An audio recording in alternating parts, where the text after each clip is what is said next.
Today is September 25th. We're going to be reviewing 3 different areas for the Pongs today.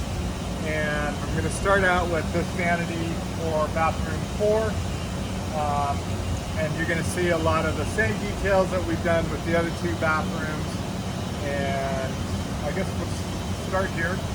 We have the flat slat doors. They're recessed in ½ inch from the face of the cabinet, from this outer face here. This is oversized an inch. This will end up being about an inch when it gets trimmed on site. And we have the 1 inch bottom rail here, which miters all the way around the corner. And then the toilet paper cabinet is recessed in side to side. This right here is a flat face. This actually, let's see, this here has been curved at the bottom to create the same reveal as the bottom of the doors. And looks like, yeah, that door is going to adjust up so that they're all flush at the top. There is a hardwood piece that sets back. We did not send out with the last load, so that will be coming out with this load, but there is a solid hardwood paint grade piece that goes along the top here that's going to get painted. And then we also added the extra 3/8 inch subdeck to go underneath, which will be the full subdeck for the stone top.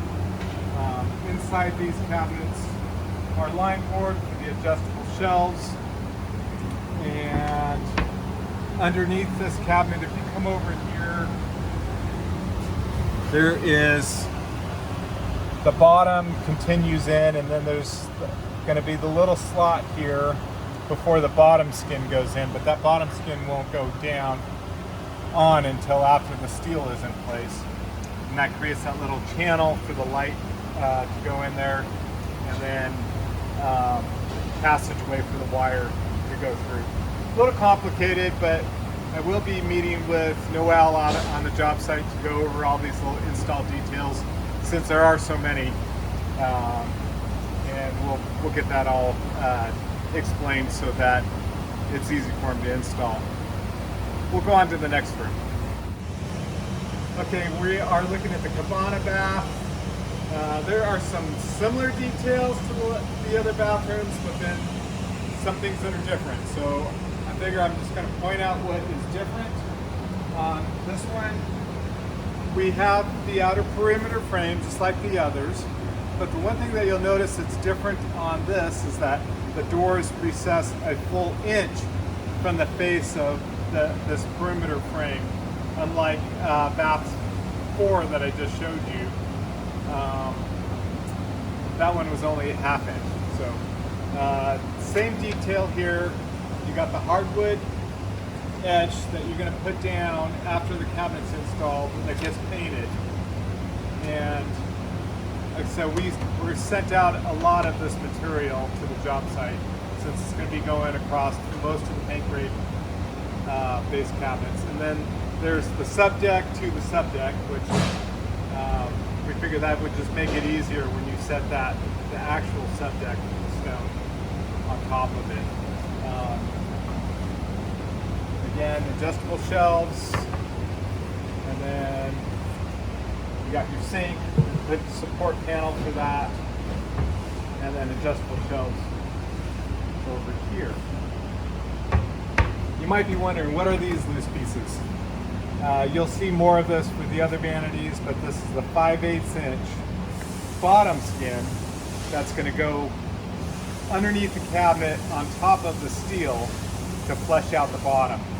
And you're going to leave that gap, which is about 5/8 of an inch, between that and the bottom edge detail for the light channel where that LED light strip is going to go. What you're looking at right behind this cabinet is the upper section. These are built out for the mirror, so they're set back about 1 3/16 from the face. And what that is that when that mirror goes on, it's 3/16 thick, you'll have that same 1-inch reveal from the face of that mirror to the face of this perimeter frame. You'll notice these big screws, those are all compromat, so that you can take this off and then install this cabinet to the wall and then place these back in. This section right here is recessed back for the light fixture that gets mounted in there. And I think that's about it. Stiles are extended so that they can be trimmed to fit. And I think that's about it for this cabinet. We'll go ahead and move on to the next area. Okay, we are in bedroom number 1, and like the other areas, everything seems to have like this kind of unique detail, so I want to go through that. The first thing you're going to maybe notice or maybe not notice, but these doors here are recessed in 3/16 from the flanking doors. You don't quite notice it as much right now because we don't have the door bumpers. Actually, this one right here, you can see it's pushed out, but it's going to have an extra thick door bumper on there to hold this door out about 3/16. You can see how this is held in. What that is that when the mirror goes on, it will align flush with these adjacent doors. So again, just thought that would be worth noting. And inside each one of these doors, we do have the plano fits so that you can adjust, make sure that they're lay nice and flat.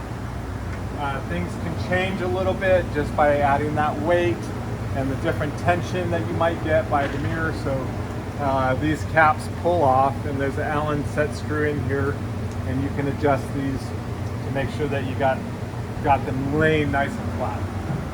And inside both of the cabinets, they're line board all the way, the full height. They each have a closet rod and the adjustable shelves. You'll notice the back of the cabinet, and it's a full 3/4 inch back. That's to carry the extra load because the shelves exceed 36 inches, which is the AWI standard for the maximum width of the shelf. These are wardrobe shelves. They're holding clothes. Weight's not going to be a problem. And underneath each section, you have your drawer, solid maple, soft close, dovetail construction. Open cubbies here. We do have the loose fillers that can pull out so that you can drive that to the wall. The target reveal here is 3/8 of an inch for the riglet.